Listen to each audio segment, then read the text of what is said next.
Students, MU में class 11 की almost सभी कोर्सेज़ की फॉर्म लिस्ट आ गई है, सभी सब्जेक्ट की, सभी ब्रांचेस की। डिप्लोमा बॉयज़ की भी आ गई, डिप्लोमा गर्ल्स की भी आ गई है।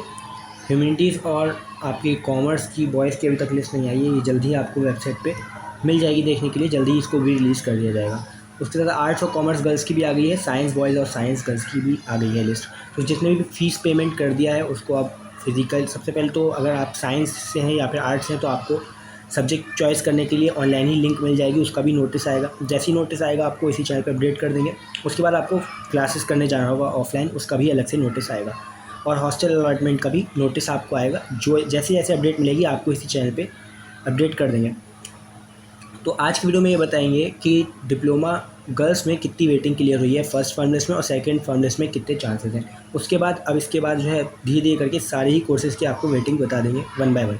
तो आज सबसे पहले बात करेंगे डिप्लोमा गर्ल्स की। डिप्लोमा गर्ल्स की अगर फॉर्म लिस्ट देखना हो तो आप वेबसाइट पे आके इसे चेक कर सकते हैं। आपको ब्रांचेस अलॉट की गई हैं, सेल्फ फाइनेंस में भी कुछ बच्चों को डाला गया है और रेगुलर कोर्स में भी है।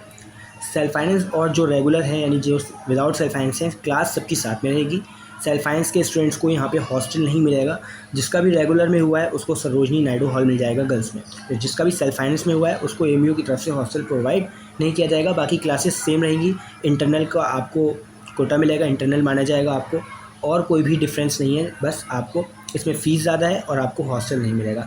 जो भी ब्रांच आपको अलॉट हुई है उसका कोड लिखा हुआ है, रोल नंबर लिखा हुआ है। तो आप नीचे जाएंगे तो यहाँ पे कोड लिखा हुआ है, जैसे CODEA कंप्यूटर है, ELDEA इलेक्ट्रॉनिक्स, ITDEA यानी information technology, CMDEA communication engineering, IDDEA यानी interior design, ARDEA architecture, LGDEA leather and footwear, और जिसके आगे भी SFS लिखा हुआ है यानी आपको सेल्फ फाइनेंस में अलॉटमेंट हुआ है। अगर आप चाहते हैं रेगुलर में तो आप जो है फ़ीस पेमेंट के बाद इसे अपग्रेड के लिए डाल सकते हैं। ज़रूरी नहीं है कि अपग्रेड हो जाएगा, लेकिन चांसेस हैं कि आपका ये अपग्रेड होकर के रेगुलर में कोई ब्रांच मिल जाए, या फिर सेल्फ फाइनेंस में ही कोई अच्छी ब्रांच भी आपको मिल सकती है अगर आप अपग्रेड करते हैं तो, क्योंकि बहुत सारी सीट्स यहाँ पे वैकेंट रह जाती हैं। ऑलमोस्ट इसमें जितनी भी वेटिंग एमयू ने निकाली है इस बार वो सारी क्लियर हो जाएगी जहाँ तक उम्मीद है।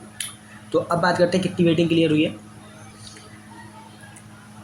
तो अगर जनरल कैटेगरी से बात की जाए कि जनरल में जिसकी वेटिंग आई थी वो 113 तक क्लियर हो गई है। इसमें हो सकता है थोड़ा बहुत आगे पीछे हो, लेकिन 113 तक वेटिंग क्लियर हो गई है। सेल्फ फाइनेंस जिसने भी चूज़ किया था उसकी 143 वेटिंग क्लियर हो गई है, यानी सेल्फ फाइनेंस के स्टूडेंट्स की 143 और विदाउट सेल्फ फाइनेंस 113 तक वेटिंग क्लियर हो गई है। BC कैटेगरी में जहाँ तक हमें पता है 26 वेटिंग क्लियर हो गई है। उसके बाद CE कैटेगरी में 16 वेटिंग और CA कैटेगरी में आपकी 28। थोड़ा हो सकता है आगे पीछे, लेकिन इतनी वेटिंग क्लियर हो गई है। DS में 2 सीट्स थी, कोई भी वेटिंग इसमें क्लियर नहीं है। DS की एक भी बच्चे ने काउंसलिंग नहीं की है, दोनों की दोनों सीट्स जो हैं वो वैकेंट रह गई हैं। उसके बाद PH कैटेगरी में एक आपकी जो सीट थी और वहाँ पे वो सिलेक्टेड स्टूडेंट के पास चली गई है। टोटल सीट्स अगर बात करें तो BC कैटेगरी में 6 हैं आपके पास, CE कैटेगरी में 7 है, CA में 7 है, DS में 2 है और PH में 1 है। सेकंड राउंड में अगर कोई DS में काउंसलिंग करता है तो उसका जो है चांसेस है कि वेटिंग क्लियर हो जाएगी, लेकिन फर्स्ट राउंड में किसी ने भी काउंसलिंग नहीं की है। जनरल में अगर बात करें सेकंड फॉर्म लिस्ट में कितनी वेटिंग क्लियर हो सकती है, तो ये आपके 200 तक पहुँच सकती है।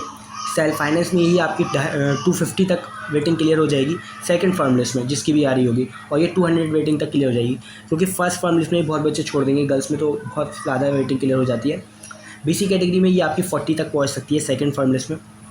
CE कैटेगरी में सीट्स 7 है, जिसमें कि ऑलमोस्ट 6 ने जो है काउंसलिंग कर दी है सिलेक्टेड स्टूडेंट्स से। तो ये जो है आपके चांसेस हैं कि ये 20-25 तक वेटिंग क्लियर हो जाएगी सेकंड फॉर्म लिस्ट में। CA कैटेगरी में आपकी 28 वेटिंग है, तो ये 35 तक चांसेस हैं। DS कैटेगरी में अगर कोई सेकंड राउंड में काउंसलिंग करता है तो चांसेस हैं कि उसकी क्लियर हो जाएगी, लेकिन अभी फर्स्ट राउंड में किसी ने भी काउंसलिंग नहीं किया है।